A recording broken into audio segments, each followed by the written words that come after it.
In this video, I will discuss the two categories of biological molecules of proteins and nucleic acids. Remember that biological molecules are large molecules that are essential for life, and they have a variety of key roles that are allowing them to help support life. These include providing energy, both short-term and long-term energies, building structures within organisms, making sure that chemical reactions happen the way they are supposed to in order to preserve life, and also to keep track of the genetic information that has all the directions for how things are supposed to go. Biological molecules are all built around carbon, and they can be a variety of shapes because carbon has ability to make four different kinds of, four bonds that can be single, double, or triple, so it can make a variety of shapes of molecules. Our categories of biological molecules are carbohydrates, lipids, proteins, and nucleic acids. And this video is going to focus on proteins and nucleic acids. And all biological molecules are polymers. They are large molecules that are built by repeating a subunit, and that subunit we call a monomer. And each type of biological molecule has its own special monomer. So proteins, like carbohydrates and lipids, are composed of carbon, hydrogen, and oxygen, but they also have nitrogen. So we could say that carbohydrates and lipids are CHO, to remember what elements are in there, while proteins are CHON. Proteins are so important that really what your genes are responsible for is providing the directions for how to build proteins. So I know you've heard about DNA and genes and how that makes you who you are, but your genes make you who you are because of the proteins they tell your body to build. So some of the key roles of protein, one is that proteins are crucial for speeding up chemical reactions. The chemical reactions that are necessary for life would happen very slowly or not at all if we didn't have special proteins called enzymes. And there's a variety of enzymes. Everything that happens in the body really is controlled by enzymes. Proteins also provide structure, especially in animals. And so if we took you and kind of distilled you down into your component parts by weight, you would mostly be water. But after that, protein is what you are made of. Special proteins are involved in transporting oxygen in the blood. You probably have heard of hemoglobin, and that is a protein that is able to attract oxygen and carry it through the blood as you're going from your lungs to your body cells. Proteins not only being part of cells, but there also are special proteins that are part of the immune system known as antibodies, and you probably have heard quite a bit about antibodies in relation to fighting off disease. And so that is another special role of proteins. And then while some of the hormones are lipid-based, other hormones are protein-based. And so, of course, hormones are the chemical messengers that travel around the body and tell your cells what they need to do. Insulin is one example of a hormone that is a protein-based hormone. So there are monomers of proteins, just like monomers of our other biological molecules, and the monomer for protein is the amino acid. There are 20 different amino acids that make up thousands of proteins, and proteins are very large molecules. They may contain hundreds or thousands or possibly even 10,000 different amino acids. Of those 20 amino acids, 9 of them are essential, meaning they must be obtained from food. They cannot be made by our bodies. Other organisms have different requirements, but I can speak to humans right now. And then the other 11 amino acids are ones that we can create if we have all the parts. Protein sources can be, if we're talking about food, can be animal or plant. Animal proteins contain a balanced amount of these essential amino acids, whereas plant proteins are more unbalanced. And so plant proteins, while they can provide a good protein source, they have to be carefully combined to be able to provide all the essential amino acids in the right ratio. So a little illustration of a protein down here, you can see how a chain of amino acids sort of the first level in putting together a protein. All of these 20 amino acids have the same basic structure, but each one has a distinct side chain, which is shown in this diagram below with the letter R. And these different side groups are combinations of atoms to provide a particular characteristic to that side chain. So the characteristic might be something that is not attracted to water, it's hydrophobic, or it could be something that is attracted to water, hydrophilic, or it might be slightly acidic or slightly basic. And all these distinct characteristics give each amino acid kind of its unique abilities, unique characteristics. The basic structure consists of a 2-carbon backbone that we have here in the middle. And on one side, we have an amino group, an amine group of nitrogen with 2 hydrogen, one of those functional groups that you had to circle on the worksheet. And on the other side, we have a carboxyl group, the carbon that's double bonded to oxygen as well as bonded to a hydroxyl group. So this R side chain coming out of the kind of the middle molecule, or middle atom, is what makes each amino acid distinct and allows us to distinguish one from another out of our 20 amino acids. So to build a protein, you start with the amino acids, and they all bond together to form a long chain. We call that a peptide chain at the beginning because it's not really a full protein yet.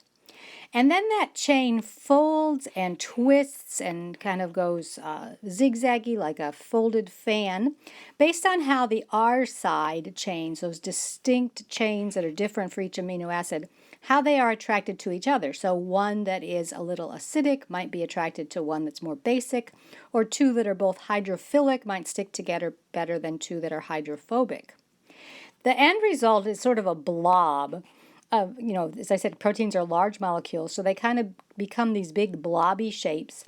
But there are chemically active sites on the surface, places where other things can be attached, like the oxygen to the hemoglobin, or if this is an enzyme, enzymes typically bring two things together and cause a chemical reaction to happen, so there'll be a spot on the protein where the different chemicals that need to react together can fit perfectly. Like everything else, proteins can be digested down into their individual amino acids. Polymers break down into monomers by hydrolysis, by adding a water molecule to split things apart. And then these amino acids that have been liberated by being digested are assembled again into whatever needed protein that is required by the cell based on the process of dehydration synthesis. So again, water is extremely important with the process of breaking apart and then rebuilding these biological molecules.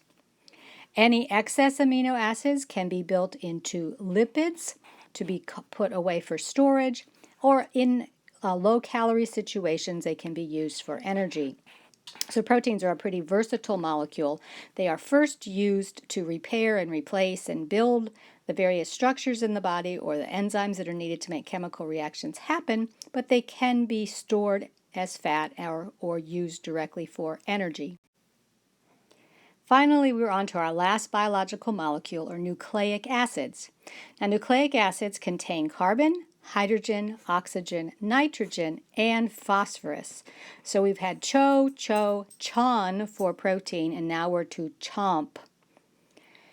The key role of the nucleic acid is to store genetic information, and that is found in DNA, deoxyribonucleic acid, or to be controlling protein synthesis, and that's what we get from the RNA molecules working with DNA. So the nucleic acids have a role in allowing the information we need to make all those different proteins, keeping it safe and available to the cells as they need it, but then also facilitating the process that makes all of the protein. The monomer of a nucleic acid is a nucleotide. All nucleotides contain 3 parts. They have a nitrogen base or a nitrogenous base, a sugar, and a phosphate group. Similar to the amino acids, there is a basic structure, which is the sugar-phosphate backbone, kind of this part of the molecule. And then there are different nitrogen bases, whether we're talking about DNA or RNA. There's some variety. There's 5 different nitrogen bases that are possible, and they kind of stick out from the side of the sugar-phosphate backbone, forming this distinct shape of a nucleic acid. So our types of nucleic acids, we have DNA, deoxyribonucleic acid. which is important for storing the genetic information inside the cell nucleus. DNA is a double-stranded molecule that is twisted into the helix shape that's very familiar if you have seen a DNA molecule any time in your life.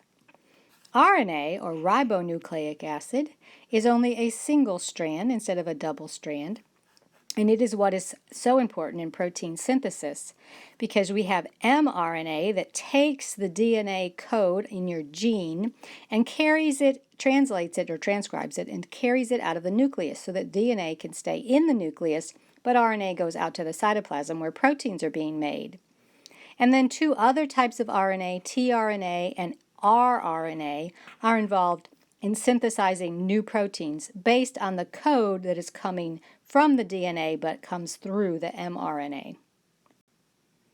So here we have a picture, and we will spend a whole lot of time talking about protein synthesis, but in step one, the DNA is in the nucleus, it's kept safe in the nucleus.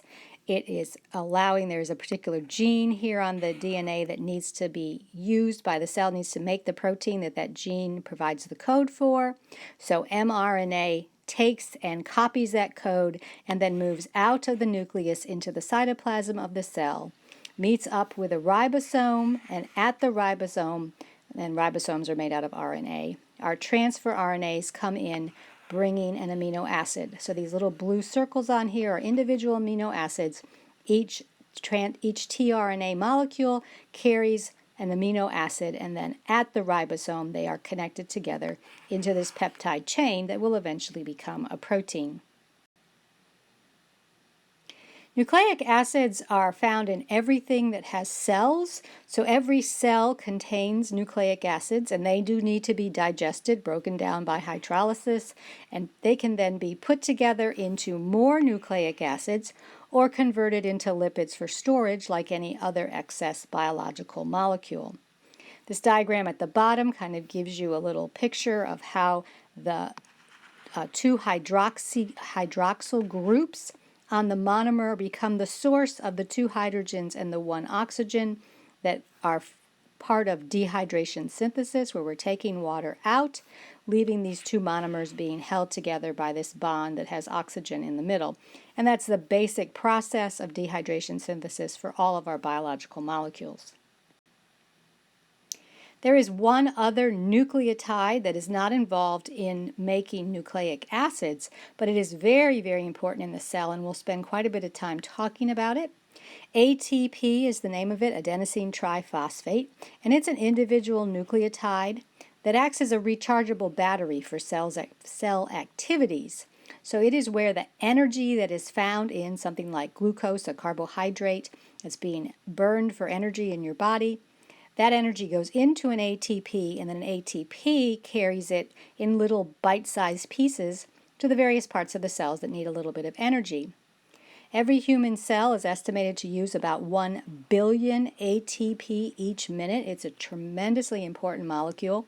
If anything happens that keeps you from producing ATP, you will very quickly die. Cellular respiration is the process that charges the ATP with energy, and we will spend quite a bit of time talking about cellular respiration. So this is just a first hint of what's to come. But again, just like our nucleotide, we have a sugar, ribose. We have a phosphate group. Actually, we have 3 phosphate groups on ATP.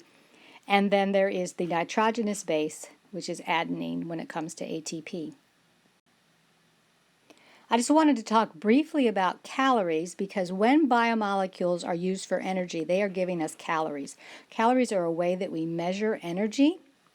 If you've seen any nutrition plans that count macros, they're really keeping track of the 3 biological molecules of carbohydrates, lipids or fats, kind of in ordinary terms, and protein. So each one of these substances are giving us calories. Carbohydrates and proteins provide 4 calories per gram of biological molecule.